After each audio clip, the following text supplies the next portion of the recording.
Hello friends, मैं राधिका देवांगन आज आपके लिए लेकर आ रही हूँ English medium business studies assignment number 4 class 12।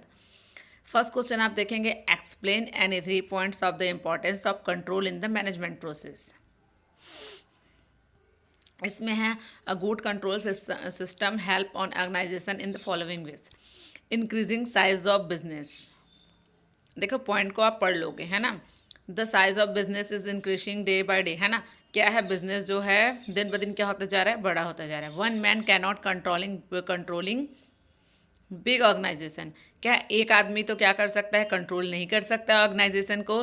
It is necessary to take help from others, therefore control is necessary to stop irregularities in the organisation. क्या करना चाहिए इसके लिए हमको, हमारे जो लक्ष्य होते हैं वो हमको सही समय पर निर्धारित, हमारा काम जो है जैसे स्टैंडर्ड रेडी वैसा हो सके, इसके लिए हमको क्या करना पड़ता है, कंट्रोल करना पड़ता है, हेल्प लेना पड़ता है ना, help from others. Motivation for efficient employ, अब देखो समय समय पर क्या है, जो हम लोग को एफिशिएंट एम्प्लॉय है उनको मोटिवेट करना चाहिए ताकि वो अच्छे से काम कर सकें, क्योंकि उनको जो अपॉर्चुनिटी मिलती है उसके लिए वो जो कुशल कर्मचारी होते हैं वो क्या होते हैं, एफिशिएंट एम्प्लॉय। फिर है फॉर कंप्लीट डिसिप्लिन, डिसिप्लिन जो है वो कंप्लीट होना चाहिए। Discipline is necessary for on organisation and it could be maintain by control only. It can be said where there control is discipline will automatically come. Second है explain the relationship between planning and controlling. Planning क्या होता है कि हम कोई काम करेंगे उसके लिए हम क्या करते हैं, क्या करना है, कैसे करना है, ये सारी चीज़ें लक्ष्य निर्धारित करते हैं। उसके बाद कौन काम कौन करेगा, कैसे करेगा, कहाँ रहेगा, है ना। ये क्या होता है, प्लानिंग होता है। फिर होता है कंट्रोल। कंट्रोल क्या होता है, कोई काम हम देखते हैं, कोई काम जो हम स्टैंडर्ड क्या किए हैं, निर्धारित किए हैं, लक्ष्य निर्धारित किए हैं ना, उसके अकॉर्डिंग हो रहा है कि नहीं हो रहा, और नहीं हो रहा है तो उसमें क्या प्रॉब्लम है उसको हम क्या करते हैं, दूर करने की कोशिश करते हैं। ये क्या होता है, कंट्रोल होता है। इसको मैं क्वेश्चन को पढ़ूंगी नहीं, बाकी आप लिख लोगे। Describe the various steps involved in the process of control. Controlling is a systematic process which involves the following steps. Setting performance standard, इसमें हम देखते हैं कि हम स्टैंडर्ड निर्धारित करते हैं। फिर है मेजरमेंट ऑफ एक्चुअल परफॉर्मेंस, हमारा जो एक्चुअल परफॉर्मेंस क्या आया है वो देखते हैं, है ना। फिर है comparing actual performance with standard, इसमें हम ये देखते हैं जो हमारा कंपेयर करते हैं जो एक्चुअल और स्टैंडर्ड है दोनों को।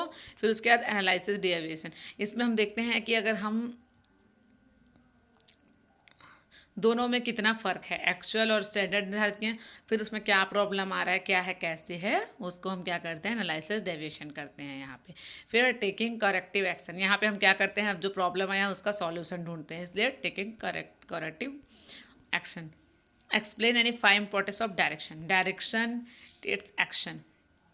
डायरेक्शन बहुत ज़रूरी होता है, क्योंकि डायरेक्शन क्या है, एक प्रकार का जैसे आप जो प्रबंधक होता है वो क्या करता है, अपने एम्प्लॉय लोग को डायरेक्शन देता है क्या काम क्या हो सके, अच्छे से हो सके। फिर helpful in making plans, plans में प्लान को बनाने में भी क्या होता है, मेकिंग होता है, मतलब प्लान को बनाने में भी हेल्पफुल होता है डायरेक्शन, क्योंकि लोगों को डायरेक्शन मिलता है तो लोग अच्छे से काम करते हैं और वो अपने काम के प्रति जागरूक भी होते हैं। फिर है मीन्स ऑफ मोटिवेशन, मोटिव भी करते रहना चाहिए। मोटिवेट करने के लिए भी क्या है, डायरेक्शन जरूरी है, क्योंकि क्या होता है, for the achievement of organisational objectives, जो अचीव करना है organiser objectives, direction motivates the employ, direction से क्या होते हैं, एम्प्लॉय जो है मोटिवेट होते हैं। ठीक। फिर है necessary at all levels of management, जो डायरेक्शन है वो मैनेजमेंट का जो ऑल लेवल है वहाँ पे क्या है, ज़रूरी है। एक होता है लोअर लेवल, एक होता है middle level and leisure at top level, सारे जगह क्या होता है, डायरेक्शन मस्ट है आपका। फिर है provide stability, direction brings stability and balance in the organisation, stability is broad effective, है ना, पढ़ लेंगे आप इसको। फिर है explain Maslow's need hierarchy theory of motivation, देखो ये एक क्या है, मास्लो की नीड थ्योरी है, ठीक है।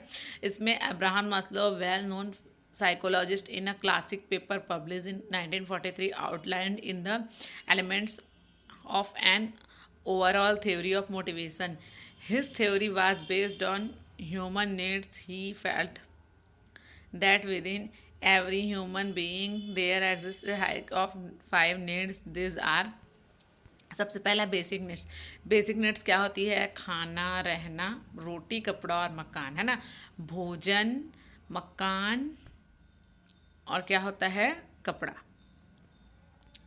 फिर है सेफ्टी नीड्स. ये क्या होती है? प्रोटेक्शन, है ना. जैसे जॉब, जॉब होती है, इनकम, पेंशन आदि. फिर है बिलोंग नीड्स. ये क्या होता है? ठीक है, ये फ्रेंडशिप है. ठीक है. एस्टीम नीड्स क्या होता है? This includes factors such self respect, है ना. ये सेल्फ रिस्पेक्ट होता है. फिर self actualisation needs. It is the highest level of need in the hierarchy. It refers to drive to become what a capable become. The need growth, self fulfillment and achievement of goals. ये क्या है? आपका highest level of need है. ठीक है. धन्यवाद.